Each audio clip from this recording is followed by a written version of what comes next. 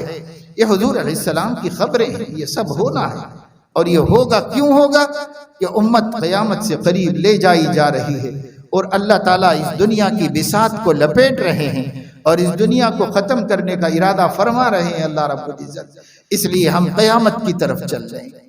بہرحال میں نے آپ کو بتایا کہ یہ خاص عمل ہے جو اللہ تعالیٰ نے دیا ہے۔ اب حضور علیہ السلام نے ارشاد فرمایا من وجد سعۃ ان یحج،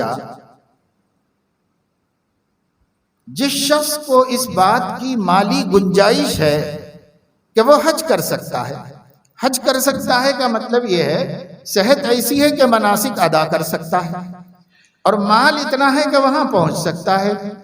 جو قریب رہتے ہیں وہ کم خرچ میں پہنچ سکتے ہیں، جو دور رہتے ہیں وہ بہت زیادہ خرچ میں پہنچ سکتے ہیں. اب تو بھائی حج سرکاری انتظام سے، سرکاری تعاون سے جو ہوا ہے، مالی نہیں، صرف انتظامی تعاون سے، جو لوگ حج کمیٹی کے ذریعے حج کر رہے ہیں ان کے بھی 4 لاکھ روپے خرچ ہو رہے ہیں، کم سے کم 4 لاکھ روپے خرچ ہو رہے ہیں. اور جو لوگ پرائیویٹ کر رہے ہیں 6، 7، 8، 9، 10، اور جن لوگوں کو حج کرنے سے زیادہ حج کے اندر آرام کرنا ہے اور لطف اور مزہ اڑانا ہے، ان کا تو 13 لاکھ، 14 لاکھ، 15 لاکھ میں حج ہو رہا ہے. 15 لاکھ میں بعض لوگوں نے اپنے حج بک کرائے ہیں، کیونکہ ان کو ڈیلکس حج کرنا ہے، بہت آرام کے ساتھ رہنا ہے، کوئی تکلیف نہیں اٹھانا ہے وہاں پر جا کر. حالانکہ حج کس کو کہتے ہیں؟ حضور علیہ الصلوۃ والسلام نے فرمایا الحاج الشعیث الطفل. حاجی کی علامت یہ ہے کہ وہ بکھرے بال، پراگندہ حال ہے، مسافرت نظر آ رہی ہے، حیرانی و پریشانی دکھائی دے رہی ہے، ہر ادا سے سمجھ میں آ رہا ہے کہ کوئی عاشق صادق ہے، اپنے محبوب کی تلاش میں بے چین ہے اور اس کو یاد کر رہا ہے، اسے ڈھونڈ رہا ہے. یہ حضور علیہ السلام نے حاجی کی پہچان بتائی. لیکن بھئی ہم لوگوں میں اتنی ہمت نہیں، صحتیں ایسی نہیں، اور اکثر جانے والے بڑھاپے میں جاتے ہیں، تو کچھ نہ کچھ مناسب اور معقول راحت کے انتظام میں کوئی حرج نہیں. وَتَزَوَّدُوا فَإِنَّ خَيْرَ الزَّادِ التَّقْوَىٰ. حضور علیہ السلام نے فرمایا کہ حاجیوں کو سامان سفر کر لینا چاہیے تاکہ دوسروں کے محتاج نہ ہوں، کسی کا بوجھ نہ بنے. اور سامان سفر میں سب سے اہم سامان التقویٰ ہے. فَإِنَّ خَيْرَ الزَّادِ التَّقْوَىٰ. کسی کے سامنے ہاتھ نہیں پھیلانا اور کسی دوسرے انسان سے مدد نہیں طلب کرنا، یہ ہے سب سے بہترین سامان سفر. تو سامان سفر کرنے کا حکم ہے، اور رہائش گاہ اور نہانا دھونا، کپڑوں کا انتظام، کھانے کا انتظام، یہ سامان سفر میں داخل ہے. پہلے لوگوں میں یہ چیزیں تنگی کی تھیں تو وہ تنگی سے کر لیتے تھے. اس زمانے میں فراوانی سے ہے تو فراوانی سے انتظام کر لینے میں کوئی حرج نہیں. لیکن حد سے زیادہ آرام اور تعیش یہ حاجی کی علامت نہیں، یہ حاجی کی علامت نہیں. میں نے تو حج کے دنوں میں اخباروں میں دیکھا تھا، عربی اخباروں میں، جو خلیج کے لیے پیکیجز اخباروں میں آتے تھے وہاں کے لوگوں کے حج کے، تو ایسی چیزیں جیسے وہ حج کو نہیں جا رہا ہے، شادی کرنے جا رہا ہے، ایسی سہولتوں کا اس کے اندر پیشکش، یعنی 5 اسٹار ہوٹل جیسا انتظام مینا میں کیا جائے اور خدمت گزار رکھے جائیں گے وہاں، اور مرسیڈیز کار ایئرپورٹ سے آئے گی ایئرپورٹ چھوڑنے تک، اور مخمل کی تھیلی کے اندر مزدلفہ میں آپ کو کنکریاں چننا نہیں پڑے گا، آپ کے خادم چن کر مخمل کی تھیلی میں رکھ کر آپ کو دیں گے. اور یہاں تک تو میں نے پڑھا تھا، اب ہو سکتا ہے یہ بھی ہو کہ آپ کی طرف سے آپ کا خادم مار دے گا، آپ کو جا کے مارنا بھی نہیں پڑے گا. ایسے پیکیجز اور ہزاروں ریالوں پر مبنی، جس سے ٹور چلانے والوں کی وارے نیارے ہو جائیں اور یہ احمقوں کا حج ہو جائے. بھائی اسلام میں پیسہ بلا وجہ کہیں بھی خرچ کرنا جائز نہیں، عبادت میں بھی خرچ کرنا جائز ہے. ہاں راحت اتنی کہ ایک انسان کو وقت پہ کھانے پینے کی سہولت ہو جائے، بیت الخلا طہارت ضروریات کی سہولت ہو جائے، اس کا تو انتظام ماشاءاللہ سے حکومت خود اتنا کر دیتی ہے کہ لوگ اپنے گھروں میں بھی اس کا تصور نہیں کر سکتے، اتنا کر دیتی ہے. یہ سب تو ہو ہی رہا ہے، اب کیا وہاں عیش کرنا ہے بھائی؟ تھوڑا مجاہدہ کرو، یاد الہی میں سرگرداں۔ آدمی ایسی حالت میں حج کرے کہ بس وہ ہو اور اس کا خدا ہو، اور وہ محبوب کی تلاش میں بے چین ہو، رو رہا ہو، گڑ گڑا رہا ہو، نافرمانیوں پر شرمندہ ہو، گناہوں کی وجہ سے اس کا دل ترس رہا ہو، تڑپ رہا ہو، اور اللہ سے معافی کی امید رکھا ہوا ہو، جیسے امام الانبیاء سرور ارض و سما سیدنا محمد الرسول اللہ صلی اللہ علیہ وسلم کا حج تھا۔ ہر جگہ ایک بے چینی تھی، ہر جگہ ایک لگاؤ اور لو تھا اللہ کے ساتھ۔ لوگ آنکھوں سے دیکھ رہے تھے، سیکھ رہے تھے، اور آپ نے فرمایا بھی تھا خذوا مناسککم عنی، میں اگلے سال نہیں رہوں گا، تم مجھ سے اب حج سن لو، سیکھ لو کیسے حج کرنا چاہیے، سیکھ لو اسی حج میں۔ اسی حج میں سیکھا گیا ہے جو کچھ سیکھا گیا ہے، اور جو کچھ احادیث شریفہ میں آیا ہے اسی ایک حج میں سیکھا گیا ہے۔ حضور علیہ السلام کو دیکھ کر عرفات میں جا کے پڑھ کے سو کے رہنے کے لیے نہیں بھیجا گیا، بلکہ ہمارے آقا نے 63 برس کی عمر میں، بڑھاپے میں، زوال سے لے کر غروب تک اللہ سے مانگنا مانگنا مانگنا، دعاؤں ہی میں گزار دیا۔ اب بے چین جبل رحمت کے دامن میں اپنی اونٹنی پر سوار، وہیں پر خطبہ دیا، وہیں پر انسانیت کے احترام کا آفاقی اور تاریخی منشور جاری فرمایا، جس سے بہتر ہیومن رائٹس کا کوئی قانون دنیا کے اندر نہیں، جو حضور نے عرفات کے میدان میں اپنی قصوہ اونٹنی پر بیٹھ کر مسلمانوں کو، سارے عالم کے لیے سنا دیا تھا۔ انسانوں کے یہ حقوق ہیں، ان کو تلف نہیں کیا جا سکتا۔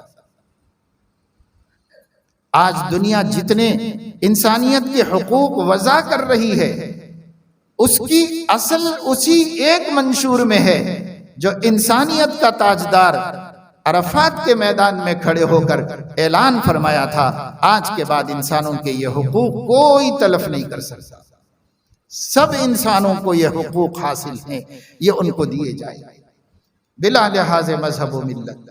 ہر انسان کا حق نبی نے بتایا، اس سے بڑھ کے کچھ بھی نہیں ہے۔ آپ چاہے 10,000 پیج کی کتاب لکھ لو، سب کا خلاصہ نبی نے بیان فرما دیا، سب کی حقیقت نبی نے بیان فرما دی۔ اور اس کے بعد اگر کسی نے انسانیت کو پہچانا ہے تو اسی منشور میں پہچانا ہے، اور کہیں کسی کو نہیں ملا، نہ تورات میں، نہ زبور میں، نہ انجیل میں، نہ انسانی مذاہب کے اندر، نہ آسمانی مذاہب کے اندر، کہیں بھی انسانیت کا وہ مقام نہیں ہے جو سیدنا محمد الرسول اللہ صلی اللہ علیہ وسلم کے اس خطبے میں ہے جو آپ نے عرفات کے میدان میں دیا تھا 9 ذی الحج کو۔ مگر ہمیں علم نہیں ہے اس کا، اگر ہم وہاں سے جانتے ہوتے تو کہیں اور سے لانے کی ہمیں کوئی ضرورت ہی نہ ہوتی۔ ہم وہاں سے نہیں جانتے، ہر جگہ سے جانتے، لا پڑھ کر دنیا کے قوانین، دنیا بھر کے ملکوں کے قوانین سے تو ہمیں کچھ پتا چلا کہ انسانیت کا کیا احترام ہے، لیکن حدیث پڑھ کر کسی وکیل کو بھی نہیں پتا چلا کہ انسانیت کا کیا ہے۔ حضور علیہ السلام نے کیا بتایا ہے اور کیا دیا ہے، جو انہوں نے دیا ہے اس سے جامع مانے کوئی قانون، اس سے بہتر اور اس سے زیادہ کی ضرورت بھی نہیں ہے قیامت تک کسی انسان، جو انہوں نے دیا ہے۔ لیکن ادھر سے لیتے نہیں نا، ہم سمجھتے ہیں حدیثوں میں کیا لکھا پڑا ہے، اصل تو قوانین پڑھنا ہے، اصل تو کائنات کا مطالعہ کرنا ہے، اصل تو دنیا والوں کی تحقیقات کو دیکھنا ہے۔ لیکن اسلام کی تعلیمات کو اور ان کی تحقیقات کو تو کسی پڑھے لکھے کو بھی دلچسپی نہیں ہے کہ وہ اس کے اندر غور و فکر کرے اور اس کو جاننے کی کوشش کرے۔ تو میرے دوستو بزرگوں، میں نے آپ کے سامنے یہ بات رکھی کہ اس مہینے کا ایک خاصیت یہ ہے کہ اس میں حج ہے، اور حج کا عمل اس مہینے میں ہونا اس مہینے کی فضیلت کو جاننے کے واسطے کافی ہے، کیونکہ نسبت سے فضیلت پیدا ہوتی ہے، جتنی عالی نسبت ہوگی اتنی زیادہ فضیلت۔ اس سے ہٹ کر بھی اس مہینے کی ابتدائی 10 راتوں کی اللہ تعالیٰ نے قرآن مجید میں سورۃ الفجر میں قسم کھائی، والفجر ولیال عشر، مفسرین کے نزدیک یہ 10 راتیں ذی الحج کی 10 راتیں، اور اللہ نے جس چیز کی قسم کھائی اس کے قسم کھانے نے ان راتوں کو فضیلت والا بنا دیا اور عزت و عظمت والا بنا دیا۔ اس لیے ان راتوں کی بڑی عظمت و فضیلت ہے، ان کے دنوں کی بھی بڑی فضیلت ہے۔ پہلی تاریخ سے لے کر ذی الحج کی 8ویں تاریخ تک روزہ رکھنا نفل روزوں میں بڑی فضیلت کے روزے ہیں، اور اس سے اللہ بہت راضی و خوش ہوتا ہے، اس لیے یہ نفل روزے ہیں۔ مستحب ہیں کہ کوئی آدمی 1 2 3 4 پورے 8، جس کو جتنی اللہ توفیق دے دے، ان روزوں مہینے ان دنوں میں سے کسی دن کے روزے ضرور رکھنے چاہیے، اور اپنے گھر والوں کو رکھانا، اپنے بچوں کو فضیلت بتانا چاہیے۔ اور اس کے بعد 9ویں تاریخ کا روزہ سنت ہے، 8 روزے مستحب ہیں، 9ویں تاریخ کا روزہ سنت ہے۔ اللہ کے نبی صلی اللہ علیہ وسلم نے فرمایا، ایک گزرے ہوئے سال اور اگلے سال کے سیئات کے کفارے کی میں اللہ سے امید رکھتا ہوں۔ اس وجہ سے اس کی اہمیت و فضیلت بہت زیادہ ہے۔ البتہ حاجی کے لیے افضل نہیں ہے کہ وہ 9 تاریخ کو روزہ رکھے، کیونکہ عرفات میں حضور علیہ السلام روزے سے نہیں تھے۔ عورتوں میں ذکر چلا کہ کیا اللہ کے نبی نے آج روزہ رکھا ہے؟ تو حضرت ام سلمہ رضی اللہ تعالیٰ عنہ نے دودھ کا پیالہ بھیجا دیا، حضرت علیہ السلام نے پی لیا، پتہ چلا کہ آج آپ نے روزہ نہیں رکھا ہوا ہے۔ چنانچہ حاجیوں کے لیے افضل نہیں ہے روزہ رکھنا، لیکن دنیا بھر کے مسلمانوں کے لیے 9 تاریخ کو روزہ رکھنا یہ افضل ہے، کہ بہت بڑے ثواب کا روزہ ہے، اسے نہیں چھوڑنا چاہیے۔ اور ان کی جو راتیں ہیں، ان راتوں میں عبادت اپنی اپنی مصروفیت کے اعتبار سے جتنی بھی ہو جائے کر لینا چاہیے، اپنے گھروں کے اندر کرنا چاہیے، اپنے گھر والوں کو لے کر لینا چاہیے۔ اس کے بعد 10 تاریخ ہے تو وہ یوم النحر ہے، یعنی وہ قربانی کا دن ہے۔ تو یوم النحر عید ہے، جو 2 عیدیں اللہ نے ہم کو عطا فرمائی۔ مدینے والے 2 دن عید کرتے تھے، اپنے حساب سے کر لیتے تھے۔ حضور نے اس کی تاریخ پوچھی تو لوگ بتا نہیں سکے، کہا آبا و اجداد سے چلا آ رہا ہے۔ آپ نے فرمایا قد ابدلکم اللہ بہما خیرا منہما یوم الفطر و یوم الاضحیٰ، اللہ نے اس سے 2 اچھی عیدیں تم کو دے دی ہیں، اور وہ تاریخ سے جڑی ہوئی ہیں، اور اس کی نسبت عظیم مقاصد کے ساتھ ہے، پیغمبر کے ساتھ ہے، ملت کے ابا کے ساتھ ہے، اس لیے اس میں کر لو تم لوگ عید۔ ایک یوم الفطر 30 دن اللہ کے روزے، مہینہ بھر روزوں کا شرف حاصل کرنے، راتوں کو عبادت کرنے کے بعد ایک دن عید کر لو، اور پھر قربانی کی نسبت سے عید کر لو۔